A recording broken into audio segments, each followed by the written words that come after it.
to Bedtime Stories with Celosia Crane.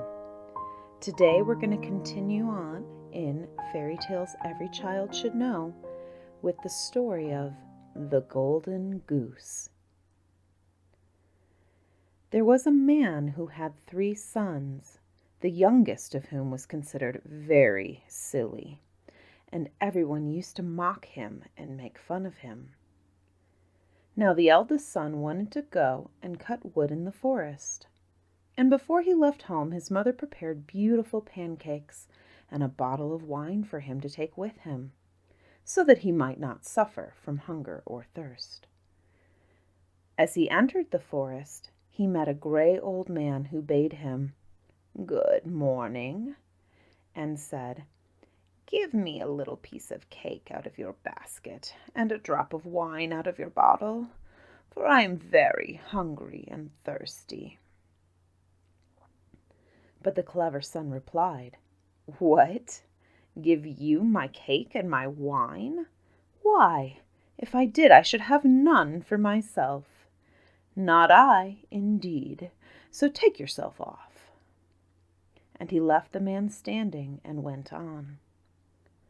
The young man began cutting down a tree, but it was not long before he made a false stroke. The axe slipped and cut his arm so badly that he was obliged to go home and have it bound up. Now this false stroke was caused by the little gray old man.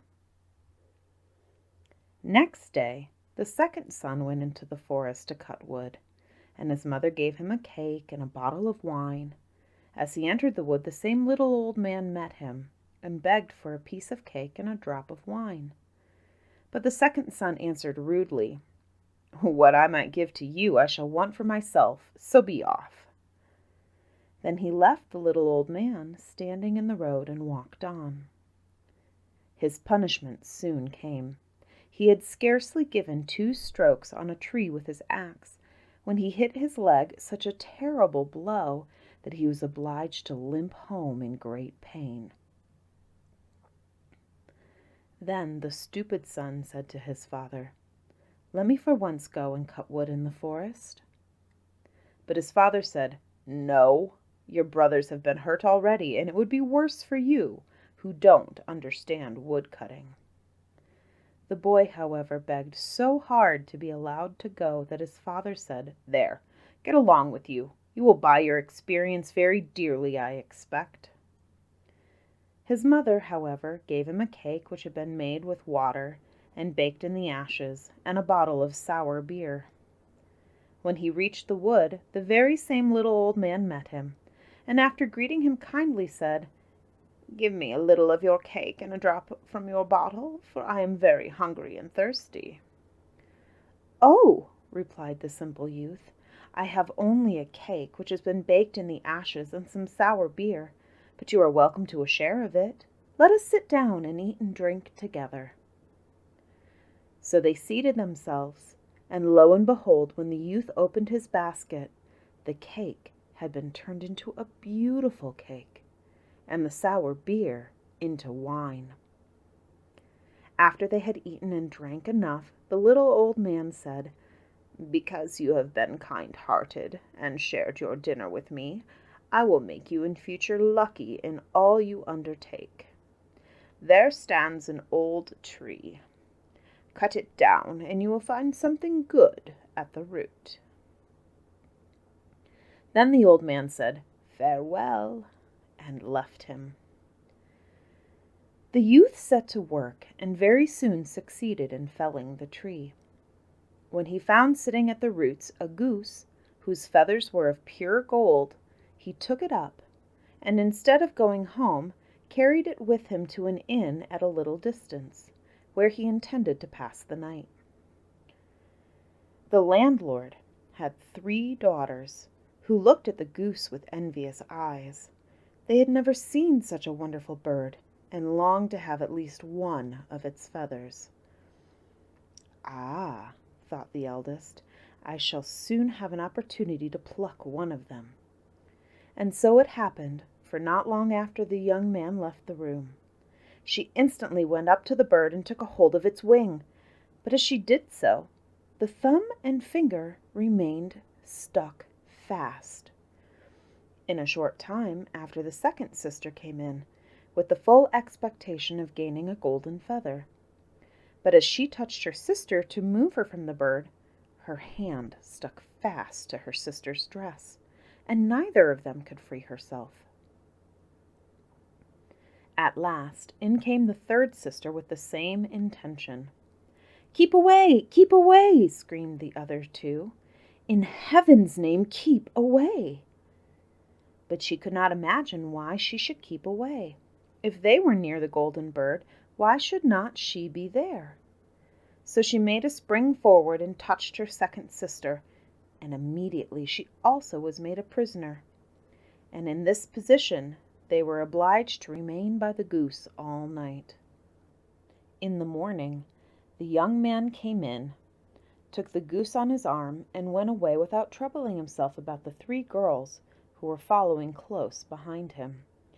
And as he walked quickly, they were obliged to run one behind the other, left or right of him, just as he was inclined to go. In the middle of a field they were met by the parson of the parish, who looked with wonder at the procession as it came near him. "Shame on you!" he cried out. "What are you about, you bold-faced hussies, running after a young man in that way through the fields? Go home, all of you." He placed his hand on the youngest to pull her back, but the moment he touched her, he also became fixed, and was obliged to follow and run like the rest. In a few minutes the clerk met them, and when he saw the parson running after the girls, he wondered greatly and cried out, "Hullo, Master Parson, where are you running in such haste? Have you forgotten that there is a christening today?" And as the procession did not stop, he ran after it and seized the parson's gown. In a moment he found that his hand was fixed, and he also had to run like the rest. And now there were 5 trotting along, one behind the other. Presently 2 peasants came by with their sickles from the field. The parson called out to them and begged them to come and release him and the clerk. Hardly had they touched the clerk when they also stuck fast as the others, and the simpleton with his golden goose traveled with the 7. After a while they came to a city in which reigned a king who had a daughter of such a melancholy disposition that no one could make her laugh. Therefore he issued a decree that whoever would make the princess laugh should have her in marriage. Now, when the simple youth heard this, he ran before her, and the whole 7 trotted after him. The sight was so ridiculous that the moment the princess saw it, she burst into a violent fit of laughter, and they thought she would never leave off. After this, the youth went to the king and demanded his daughter in marriage, according to the king's decree.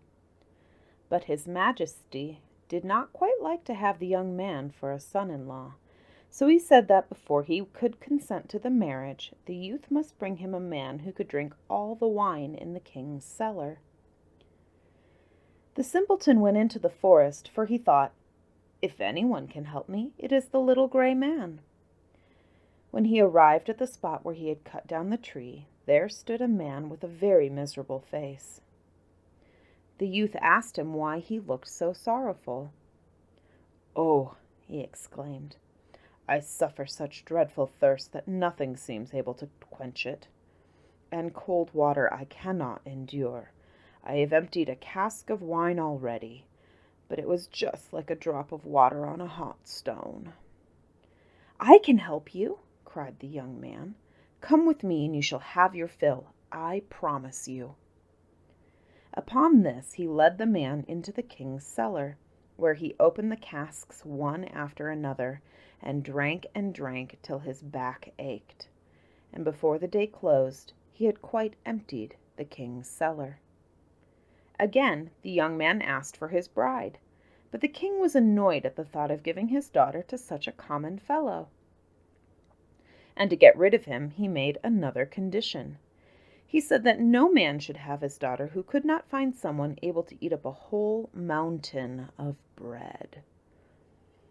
Away went the simpleton to the forest as before, and there in the same place sat a man binding himself around tightly with a belt and making the most horrible faces.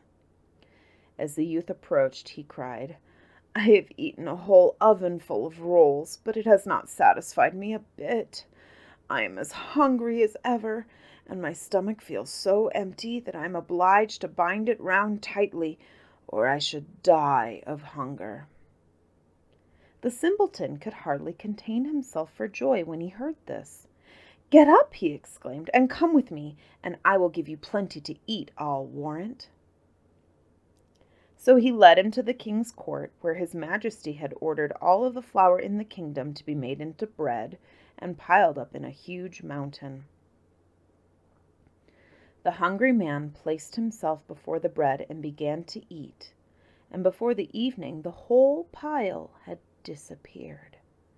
Then the simpleton went a third time to the king and asked for his bride, but the king made several excuses, and at last said that if he could bring him a ship that would travel as well by land as by water, then he should, without any further conditions, marry his daughter. The youth went at once straight to the forest and saw the same old gray man to whom he had given his cake.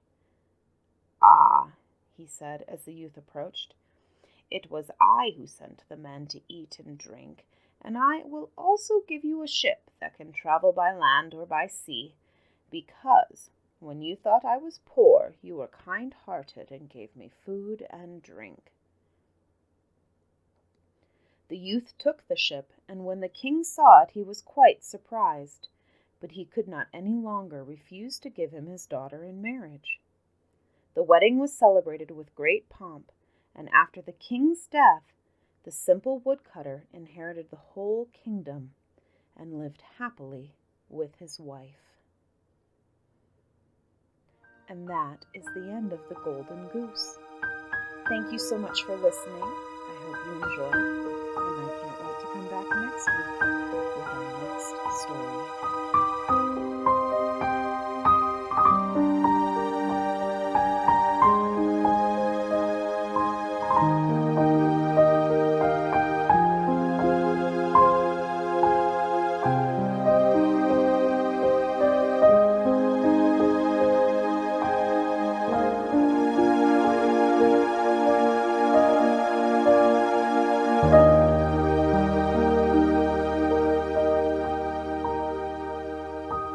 Bedtime Stories with Celosia Crane is produced solely through the support of my patrons on Patreon. To become a patron for as little as $1 a month, please visit www.patreon.com/Celosia Crane.